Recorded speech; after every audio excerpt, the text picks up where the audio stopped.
In this video, we're going to talk about going into the danger. In danger, by doing follow-up calls. You play to win the game.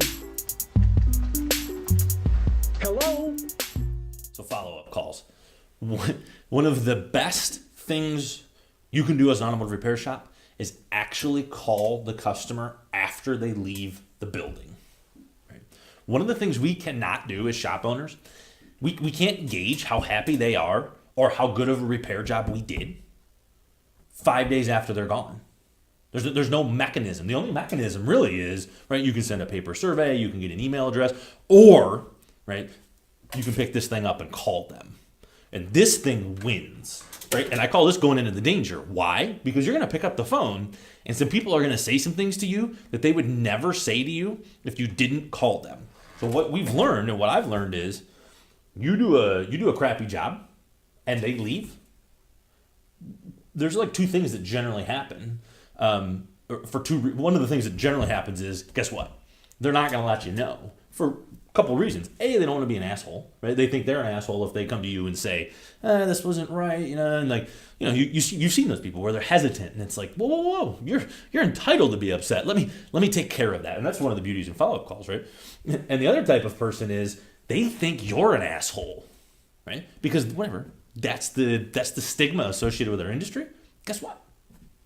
There's probably some good reason for them to think that, right? So they're not even going to contact you. They're not even going to let you know. They're just going to have this sour taste in their mouth about whatever your business is, and they're never going to come back. So what happens is, and here's what we do. I mean, here's the strategy point of it, part of it, I guess. 3 to 5 days after a service, and pretty much, I don't want to say any service. I mean, if it's a regular customer after an oil change, we're probably not going to call them, right? You come in for a brake job, we are certainly going to call you 3 to 5 days after the service.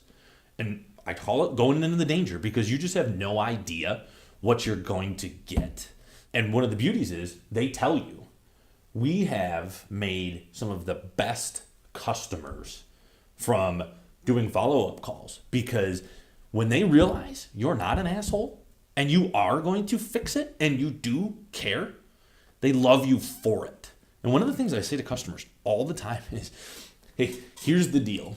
If you think some other shop has humans that don't make mistakes, they have technicians that fix cars and don't make any mistakes, please let me know what that shop is so I can have a better understanding of how they're finding people who don't make mistakes. Because we all make mistakes, right? So everyone knows that's ridiculous. I make mistakes, Drake makes mistakes, all shops make mistakes. So I followed up with the customer and say, hey, here's the deal, right? I know you're mad, right? I want to fix that. I want to help that. But please take away that I am willing to call you and listen to you and actually then fix the problem. Right? And do you want to try and find a shop that has people who never make mistakes? Or do you want to try and do business with a company that actually cares enough to do a follow-up call and find out if you're not having success with that repair? If we missed the symptoms, that's one of the questions we'll ask. Did we fix your symptoms? Right? So here's a story. This is a true story. And this is what, when we started doing follow-up calls, we were doing a follow-up call. We called a guy and you'll get this one a lot. Oh, you made my car dirty, right? And this is my patented response. And I've yet to have to actually detail someone's car as a side note, right? You call him, you say, hey, he says, yeah, no, the repair was fine, but they did get my car dirty. And I responded immediately with, you know what, let's do this. Joe, we'll call him Joe. Joe, what I'm going to do, I know a mobile detailer. I'm going to send him out to your car over the next couple of days. Where do you work?